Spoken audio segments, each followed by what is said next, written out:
পড়াশোনা করো তো, করতে হবে। এই তোমরা কেমন আছো? ভাবছিলাম যে শিক্ষামন্ত্রী আসবে, ওনার সাথে আমাদের দেখা হবে। ভাবছিলাম এখানে হেলিকপ্টার নিয়ে ল্যান্ড করবে, কিন্তু উনি আসেন নাই, এই জন্য অনেক দুঃখ পেয়েছি আমরা। শিক্ষামন্ত্রীর কমন ডায়লগ, এই তোমরা কেমন আছো?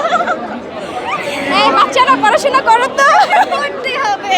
এক্সামটা আলহামদুলিল্লাহ ভালো দিয়েছি, বাট এমসিকিউটা একটু হার্ড ছিল, বাট পাস মার্ক উঠে যাবেন, ভালো একটা রেজাল্ট আসবে ইনশাআল্লাহ। শিক্ষামন্ত্রী আশা করেছিলাম হয়তো বা আসতে পারে, বাট আসলো না, কষ্ট পেলাম। হেলিকপ্টার, হ্যাঁ আমরা আশা করছিলাম হয়তো বা ল্যান্ড করতে পারে বা আমাদের সাথে দেখা হইতে পারে, বাট আসে নাই, আফসোস, ব্যাড লাক। না এক্সাইটমেন্টে ছিলাম যে দেখা হইতে পারে তার সাথে ভয় কেন পাবো? এমন কি মনে হয়েছে যে কখন হেলিকপ্টার আসবে? এমন এক্স্যাক্টলি পরীক্ষা টিমে আমরা ওকে বলতেছিলাম যে শিক্ষামন্ত্রী যদি আসে ভালো হইব, ইন্ট্রোডিউস হয়ে যাবে আমাদের, বাট আসলো না, ব্যাড লাক আমাদের।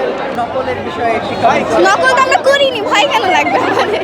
মানে অনেক কড়াকড়ি গার্ড ভেবেছিলাম, বাট মোটামুটি কড়াকড়ি হয়েছে, তো আমাদের তো কোনো প্যারা নাই, বিকজ আমরা পড়ে আসছি, শুধু নকলও করি না, কোনো কিছু করি না, জাস্ট একটু হেল্প নিয়েছি মেবি। হ্যাঁ এমসিকিউটা একটু কঠিন হার্ড ছিল, বাট সিকিউটা এভারেজ ছিল।